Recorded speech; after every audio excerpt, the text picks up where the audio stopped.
Coaching संस्थान को पुनः खोलने की अनुमति देने के लिए इंदौर कोचिंग ओनर्स एसोसिएशन जिला प्रशासन एवं आपदा प्रबंधन समिति इंदौर को धन्यवाद देता है।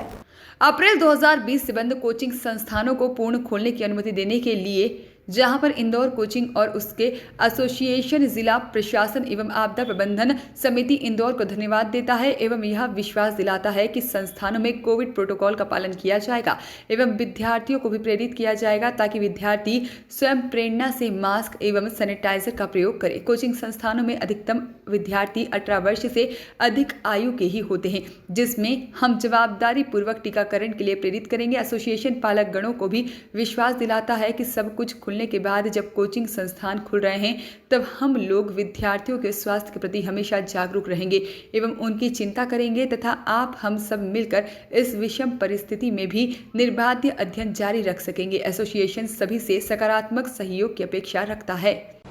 सर, क्या कोचिंग इंस्टीट्यूट खोलने के जो निर्देश दिए गए हैं, अब क्या प्रॉब्लम जारी है? ये प्रॉब्लम तो यही थी सबसे पहले कि कोचिंगें खुल जाएं। प्रशासन, कलेक्टर महोदय को, आपदा प्रबंधन समिति को, इंदौर कोचिंग ऑनर्स एसोसिएशन और समस्त कोचिंग संचालकों की ओर से बहुत बहुत धन्यवाद कि उन्होंने अनुमति दी। लेकिन हमने मांग जब मध्य प्रदेश में इंदौर जिले में प्राथमिकता से मांगी थी, अगर ये समय के साथ दे दी जाती तो एजुकेशन का स्तर जो और गिरता हुआ गया वो नहीं गिरता। लेकिन ठीक है, अब अनुमति मिली है। अब हमारे लिए बड़ा टास्क है, क्योंकि आप सब जानते हैं कि इंदौर शहर को आज एजुकेशन हब बनाने का सबसे ज्यादा श्रेय किनको जाता है? कोचिंग संस्थाओं को जाता है। इन कोचिंग संस्थाओं ने निरंतर बच्चों को पढ़ाकर उनके सपनों के प्रति मेहनत करवाकर कर कहीं ना कहीं अधिकारी बनाया है, कहीं ना कहीं आईटीएन बनाया है, कहीं ना कहीं डॉक्टर बनाया है। तो इन सब चीजों के साथ में अब हमारे लिए वापस एक संघर्ष आ गया है। मतलब हम 8 से 10 साल पहले इस इंदौर शहर को एजुकेशन हब के रूप में बनाने के लिए 10 साल जो निरंतर हमने मेहनत की है वो वापस करेंगे। लेकिन इसी बीच में आपके माध्यम से हम ये निवेदन भी कर रहे हैं और आग्रह भी कर रहे हैं प्रशासन से कि इस बीच में अब हमें उनके सहयोग की जरूरत है। सहयोग ये है कि गाइडलाइन जो आपने दी है उसके अनुसार हम काम करेंगे। ये हमने पहले भी किया है। पिछले 2020 27 दिसंबर में अनुमति मिली थी, जो हमने मार्च 2021 तक चलाई। उसमें किसी भी प्रकार की कहीं भी कोई शिकायत का मौका हमने प्रशासन को नहीं दिया। शिकायत का मौका हमने प्रशासन को नहीं दिया। लेकिन ये भी आपसे निवेदन है कि आप किसी प्रकार से कोचिंगों में नगर निगम के माध्यम से स्पॉट फाइन ना रखें। क्यों? क्योंकि जब हम आपसे विश्वास और भरोसे के साथ में इस कोचिंगों का संचालन निरंतर कर रहे हैं, तो उस स्थिति में आप भी इस बात का ध्यान रखें कि 2 साल तक अगर किसी वर्ग ने शासन की हर एक चीज में साथ दिया है तो वो कोचिंग संस्थाएं हैं। उन्होंने जब कहा बंद तो बंद, जब चालू तो तब चालू। इसीलिए हम जब चालू करने जा रहे हैं तो उनसे निरंतर हम ये आपके माध्यम से कह रहे हैं कि हमें बहुत जरूरत है इस इंदौर शहर को एजुकेशन हब बनाने के लिए, यहाँ के प्रशासन के साथ में आप लोगों की भी। जैसे कि प्रशासन को धन्यवाद दिया जा चुका है कि आज जो भी स्थिति इंदौर की है स्वच्छता में और वैक्सीनेशन में और कोरोना कंट्रोल में, उसमें प्रशासन में सभी अमले को उनका बहुत बड़ा योगदान रहा है। इसी वजह से हम आज इस पोजीशन में आए कि कोचिंग क्लासेस खुल रही है, उसके हम तहे दिल से धन्यवाद देते हैं। मैं उसके बाद ये मैसेज देना चाहूँगा आप लोगों के माध्यम से। ये मैसेज मेरा एक पेरेंट्स को है, बच्चों को है और प्रशासनिक अमले को भी है। ये मेरा एक आग्रह है उनसे। पहली बात पेरेंट्स को लेकर है कि ये जो हमें कोरोना नियंत्रण करनी है और तीसरी लहर को आने से रोकना है, जिसमें बच्चे हमारे साथ होंगे, तो सबसे पहले पेरेंट्स का भी उसमें एक रोल है कि जब पेरेंट्स बच्चों को भेजें तो उसमें उनको भी एजुकेट करके भेजें कि भाई उन्हें मास्क पहनना है, उन्हें क्लास के बाहर भी डिस्टेंस मेंटेन करनी है, बाहर घूमना नहीं है, बाहर खाना नहीं है। ये पेरेंट्स की तरफ से भी थोड़ा उनका समझाई देना जरूरी है। फिर बात आती है बच्चों की।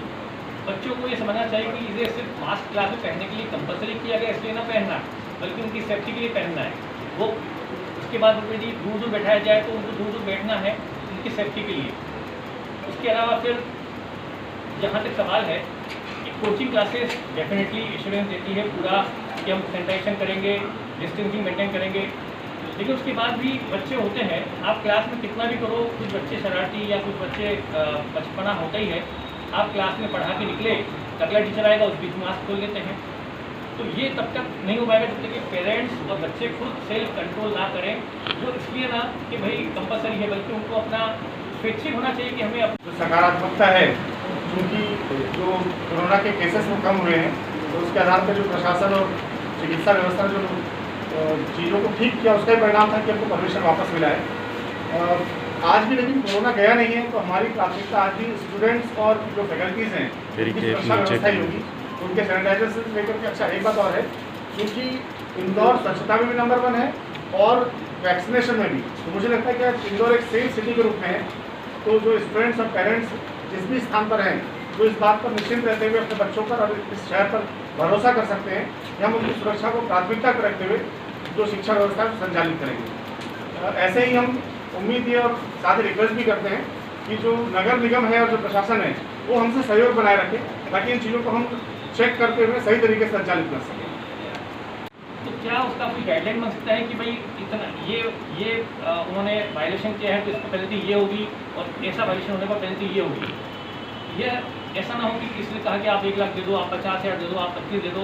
ऐसा मुझे ऐसा लगता है कि क्या ये संभव है कि उनके लिए भी गाइडलाइन बन जाए, तो सभी को एक रहेगा कि हाँ भाई यदि वायलेशन करते हैं तो कोचिंग क्लास भी सतर्क रहेगी कि नहीं, हमें यदि ऐसा हुआ है तो हमें इतना अमाउंट देना है, तो बेहतर है कि हम ये सब मेंटेन करें। जैसे सारी कोचिंग क्लास अपनी तरफ से अपने बच्चों की सुरक्षा का ध्यान रखती है, तो मैं इतना ही कहना चाहूँगा पेरेंट्स से, बच्चों से और प्रशासनिक अमले से कि हम उनके साथ सहयोग करेंगे और वो भी हमारे साथ सहयोग करें। धन्यवाद। ये है कि इंदौर शहर में कोचिंग संचालन का ध्यान हम गाइडलाइन के अनुसार रखेंगे, लेकिन प्रशासन हमारा सहयोग करे, ना ही हम पे किसी प्रकार से बिना गाइडलाइन के जांच के घेरे में लाकर कोचिंगों में पहुंचकर ऐसा कुछ करे जिससे हमें वापस से कहीं ना कहीं कोचिंगों को संचालन में जटिल लगे, या उनको सुनकर ऐसा लगे कि वापस क्या कोचिंगें संचालित करें या ना करें।